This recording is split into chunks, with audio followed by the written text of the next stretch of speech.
Assalamualaikum warahmatullahi wabarakatuh. Kembali lagi bersama saya, Anggita Maharani dari Sistem Informasi Geografis Angkatan 2022. Di sini saya akan menjelaskan hasil praktikum PGPBL acara kelima. Di acara kali ini kita akan membahas tentang pembuatan aplikasi perangkat bergerak cuaca lintas platform. Tujuan dari praktikum kali ini ada tiga. Yang pertama ada pemahaman teknologi dan pendekatan untuk mengintegrasikan Ionic Framework dan ArcGIS-Map SDK untuk membangun hybrid apps berbasis geospasial. Kemudian yang kedua ada memahami prosedur dan tahapan dalam mengintegrasikan Ionic Framework dan ArcGIS-Map SDK dengan memanfaatkan Angular.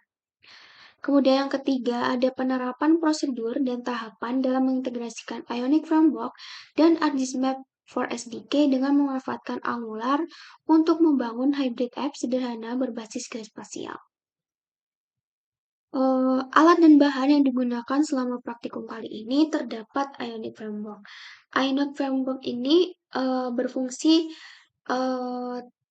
sebagai pembangun lintas platform di mana Ionic ini dapat menjalankan berbagai sistem operasi tanpa perlu membuat kode terpisah untuk masing-masing platform.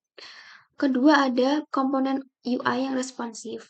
Hasil dari Ionic Framework ini dapat menyediakan komponen UI yang responsif dan mudah digunakan sehingga membantu pengguna itu dapat menggunakan webnya itu secara interaktif dan tampilannya itu juga menarik dan juga intuitif.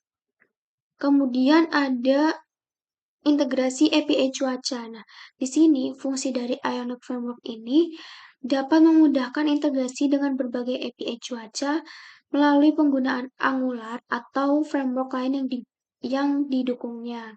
Kemudian nanti akan mengambil dan menampilkan data cuaca secara real time berdasarkan lokasi yang dimasukkan.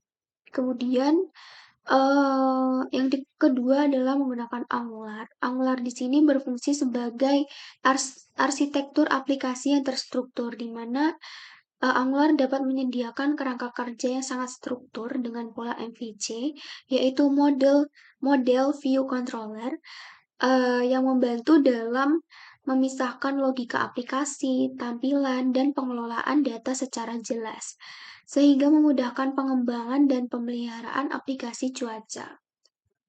Kemudian ada ArcGIS-Map SDK for JavaScript. Nah, di sini berfungsi sebagai visualisasi data geospasial di mana ArcGIS-Map ini dapat memvisualisasikan data geospasial dengan peta interaktif.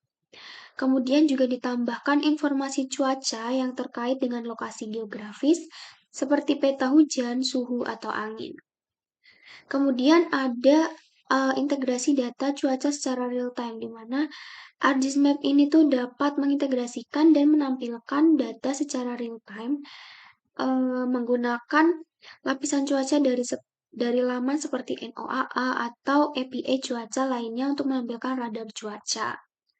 Kemudian ada fungsi yaitu membuat peta interaktif dengan layar custom, di mana ArcGIS-Map ini tuh bisa kita edit layarnya secara kustomisasi melalui HTML dan juga CSS. Kemudian bahan yang kedua ada image server. Image server ini tuh digunakan untuk penyediaan data cuaca dalam bentuk gambar. Selanjutnya ada visualisasi secara real time dan integrasi dengan peta.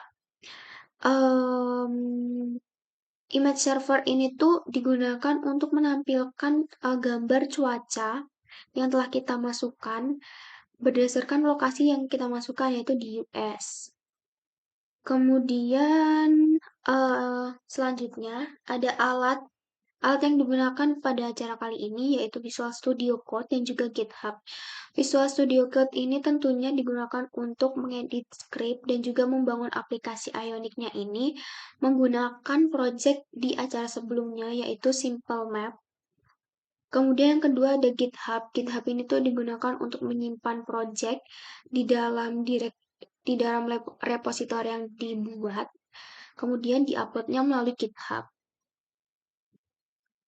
Kemudian ada langkah kerja di mana langkah kerja ini digunakan sebagai pembuatan aplikasinya, yaitu yang pertama pembuatan marker berdasarkan titik geolokasi.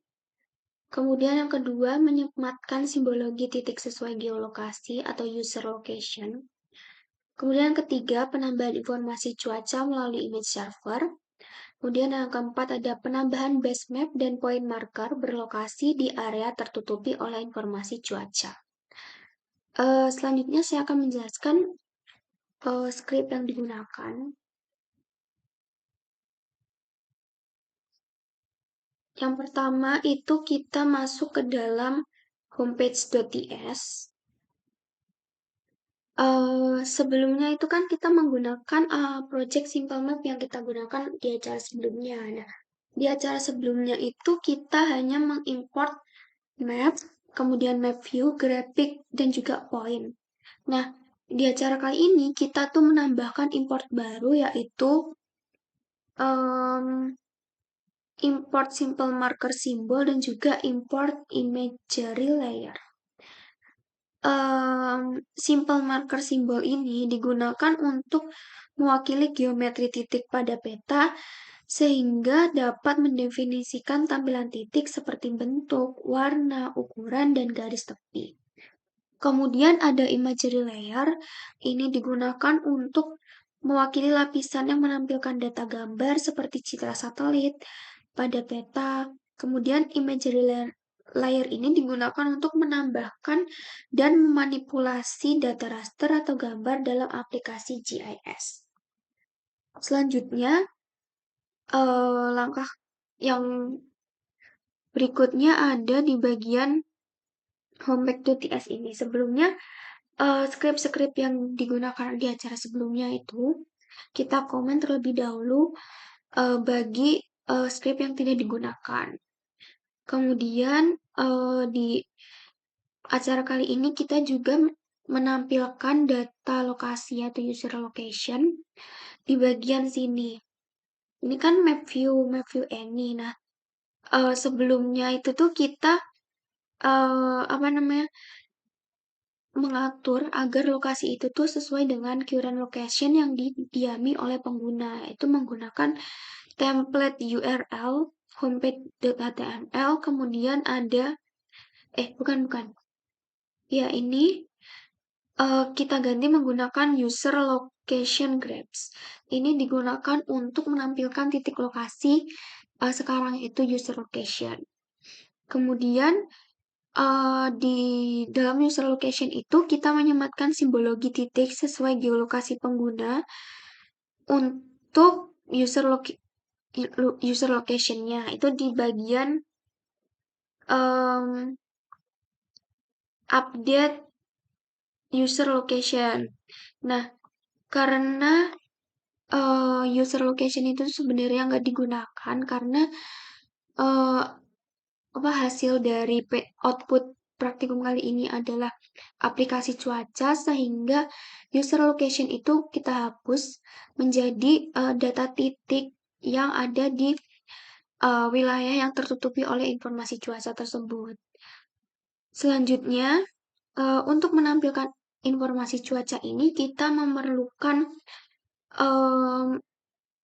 image server, yaitu di bagian sini. Nah, ini tuh kita menyematkan tautan image server melalui image server radar base reflectivity time untuk menampilkan informasi cuaca di dalam peta. Nah, itu kita sematkan di dalam const weather service URL. Kemudian kita juga mengedit tampilan peta ini agar peta ini tuh bisa diganti dengan base map lainnya, yaitu di bagian sini async change base map. Nah, base map ini tuh ada beberapa opsi dan opsinya itu bisa kita pilih berulang-ulang menggunakan kontainer yang telah dimasukkan di dalam homepage.html. Nah, kontainer itu kita masukkan setelah judul dari petanya yaitu anti sample map, simple map. Kemudian di dalam kontainer itu kita bisa memilih secara drop down yaitu basement streets, topographic, satellite, topovector, dan juga gray vector. Kemudian tugas yang selanjutnya yaitu kita menyematkan titik lokasi di mana titik lokasi itu tuh harus tertutup dengan informasi cuaca yang ada di wilayah yang kita tampilkan. Nah, itu saya menampilkan di bagian Bring Brinkley Field Marker. Nah, ini berlokasi yaitu di longitude dan latitude sekian. Kemudian ini digunakan untuk menampilkan secara langsung apabila aplikasi itu di run gitu. Nanti akan terpusat ke dalam titik Brinkley File Marker ini. Kemudian ini merupakan pengaturan dari titik markernya itu berwarna ungu dengan size 8, kemudian outline-nya sekian. Dan juga di sini digunakan untuk menampilkan peta secara langsung, yaitu dengan zoom 8, dengan di dalam kontainer. Selanjutnya kita sebelumnya juga untuk pertama kali kita run nanti base map yang kita gunakan yaitu topo vector. Selanjutnya saya akan menjelaskan hasil dari praktikum kali ini di dalam peta. Nah, ini pertama kali kita running itu akan terpusat ke dalam titik yang kita masukkan dengan level zoom yaitu 8 dan base map-nya menggunakan topo vector. Nah, informasi cuaca ini terletak di bagian US. Ini. Kemudian informasi cuaca ini tuh berwarna hijau yang kita masukkan melalui image server.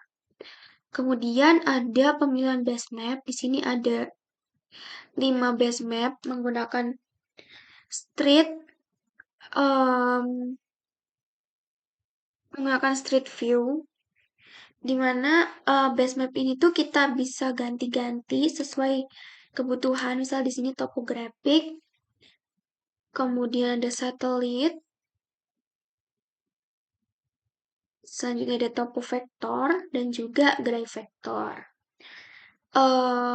Informasi lokasi ini kita tentukan di lokasi yang tertutupi oleh cuaca.